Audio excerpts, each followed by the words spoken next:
اعوذ باللہ من الشیطان الرجیم بسم اللہ الرحمن الرحیم۔ آج رات سوموار کی، اس رات خاص کر بہت ساری چیزوں کا جائزہ لیا جاتا ہے، جانا جاتا ہے کہ کس کی زندگی میں کیا مسائل ہیں، کس کے کیا معاملات چل رہے ہیں، کس کے کتنے دشمن ہیں، کتنے دوست ہیں، کس کو کتنا فائدہ ہو رہا ہے، کتنا نقصان ہو رہا ہے، کس کی زندگی اچھی ہو رہی ہے، کس کی بری ہو رہی ہے، کس کی زندگی کس طرف چل رہی ہے، اس کے ساتھ کون سا انسان اپنے رب کے قریب ہو رہا ہے اور کون سا انسان رب سے دور ہو رہا ہے۔ تو یہ آج کی جو ہمارا عمل ہے اس کے اندر ساری چیزیں جانی جائیں گی۔ بہت سارے لوگ پریشان رہتے ہیں، غمگین رہتے ہیں، سوچتے ہیں کہ زندگی میں کیا چل رہا ہے، کیوں چل رہا ہے، کیسے حالات ٹھیک ہوں گے۔ تنگ دستی، مشکلات، آفات، ہر ایک چیز بہت زیادہ مقدار میں بڑھتی دکھائی دیتی ہے اور بہت زیادہ ذہن کے اندر طرح طرح گمانات پیدا ہوتے ہیں، ایک دوسرے میں نفرت پیدا ہوتی ہے حالات کی خرابی کے عوض۔ تو آج کا جو یہ عمل ہے اس کے اندر ان ساری چیزوں کا جائزہ لیا جائے گا کہ کس طریقے سے حالات خراب ہو جاتے ہیں اور کس طریقے سے ان کو ٹھیک کر سکتے ہیں۔ پہلی چیز ہوتی ہے آگے آنے کے لیے محنت کرنا، اپنے ہاتھوں سے محنت کرنا کہ کس طریقے سے آپ حالات کو ٹھیک کرتے ہیں۔ دوسری چیز ہوتی ہے اللہ کے کلام سے مدد لینا۔ بیسیکلی اللہ کا کلام سب کی مدد کرتا ہے۔ یہی کہا جاتا ہے کہ دعا آپ کرتے ہیں، محنت آپ کرتے ہیں، اللہ کریم کے ساتھ ضرور آپ کو صلہ عطا فرمائے گی۔ جس کا مطلب یہی ہوتا ہے کہ یہ نہیں کہ آپ یہ سوچیں کہ بس آپ ایک کلام پڑھیں گے اور آپ کے کام بن جائیں گے، بلکہ آپ کو اس کے لیے جو محنت ریکوائر ہے وہ بھی لازمی کرنی ہے۔ پھر آپ کی جو دعا ہوگی دعا کے ساتھ اثر انداز ہوگی اور اس کا بہت اچھا نتیجہ ظاہر ہوگا۔ اب یہاں پر بات کر لیتے ہیں کہ سب سے پہلی چیز کس طریقے سے ہم جان سکتے ہیں کہ ہماری زندگی میں کیا آنے والا ہے، کس طرف ہم چل رہے ہیں، کس طرف ہم نے جانا ہے، یا کیوں ہماری زندگی میں اچھائی نہیں ہو رہی، یا جو بھی معاملات ہیں۔ تو یہ ہر ایک فرد اس عمل کو باقاعدہ توجہ سے سمجھ لے، اس کے بعد یہ عمل اپلائی کریں گے۔ ابھی تھوڑی دیر کے اندر اس عمل کو مکمل کریں گے۔ طریقہ عمل میں بتانے جا رہا ہوں۔ پہلی جو چیز ہوتی ہے اس کے اندر سمجھنے والی وہ اب بتانے جا رہا ہوں۔ تمام افراد ابھی صرف 90 مرتبہ 90 ٹائم اپنی زبان کے اوپر اشہد ان محمد رسول اللہ یہ کلام آپ نے پڑھنا ہے۔ اسی کلام کو آپ نے پورا 90 مرتبہ پڑھنا ہے۔ اس کے دوران مختلف مناظر ظاہر ہوں گے۔ ایک طرف آپ کو کھیت دکھائی دیں گے، دوسری طرف آپ کو بہت زیادہ صحرا دکھائی دیں گے، ایک طرف آپ کو باغات دکھائی دیں گے، دوسری طرف آپ کو ویران ریتلے میدان دکھائی دیں گے، ایک طرف آپ کو موت کے مناظر دکھائی دیں گے، ایک طرف آپ کو سورج کی بہت زیادہ پیاری سی کرنیں دکھائی دیں گی، ایک طرف آپ کی آنکھوں کے آگے بہت زیادہ یتیم لوگوں کی شکلیں آئیں گی اور دوسری طرف آپ کی سامنے ہر طرح بازار مختلف جگہ دکھائی دیں گی۔ ایک طرف آپ کو بہت زیادہ غمگین کیفیات دکھائی دے گی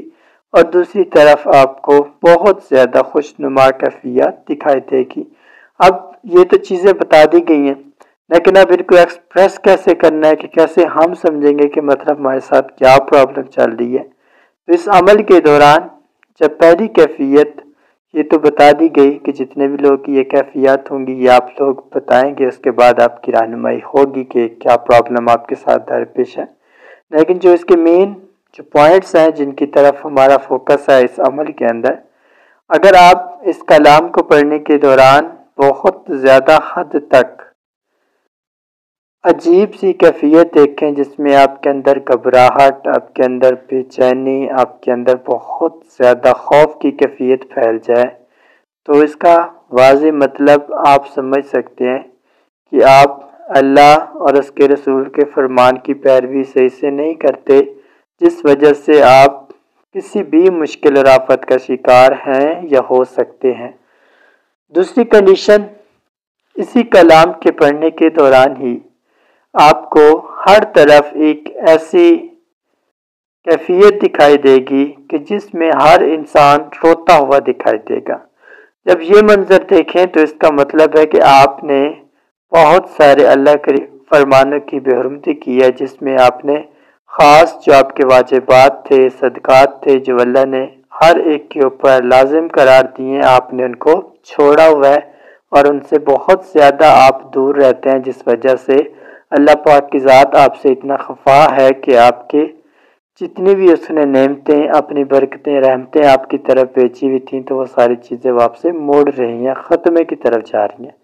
جس وجہ سے آپ کے اندر اب برداشت کی ہمت ختم ہوتی جا رہی ہے، کیونکہ اللہ اپنی نظر ہٹا رہا ہے۔ دوسری جو کیفیت ہوگی، اسی کلام کے دوران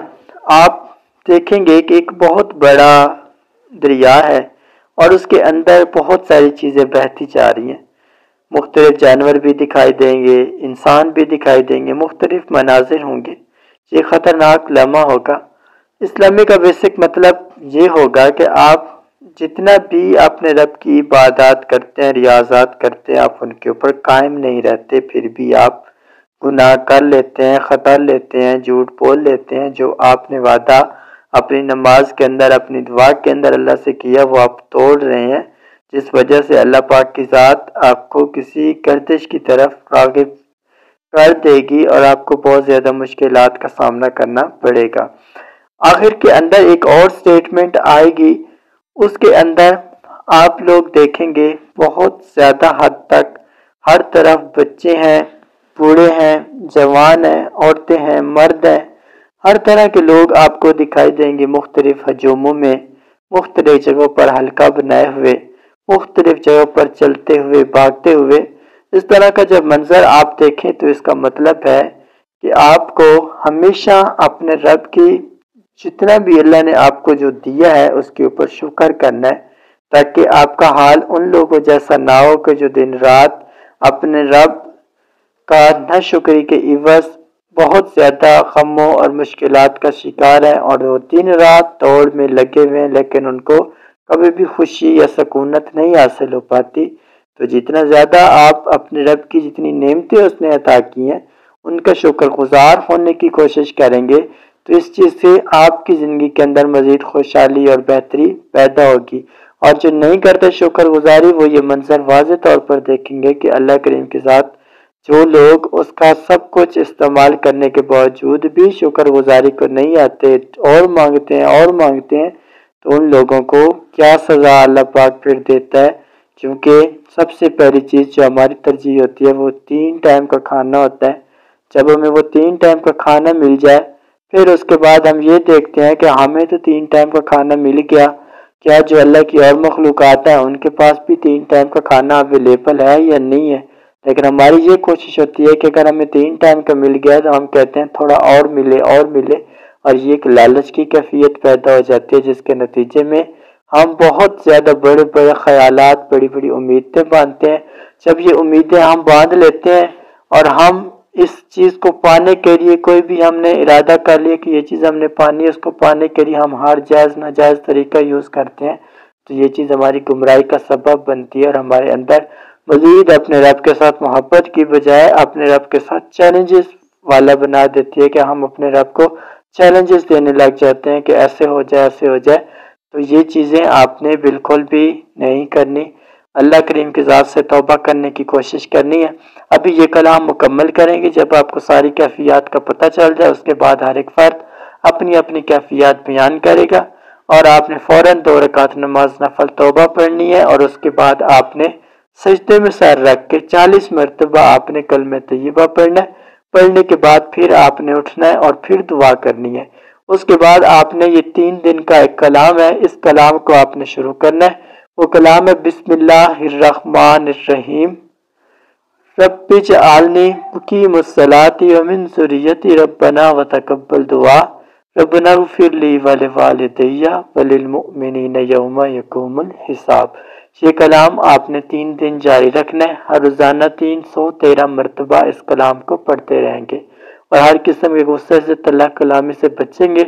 اللہ پاک کی مدد اور اس کی رحمت آپ پر غالب رہے گی۔ جزاک اللہ خیر۔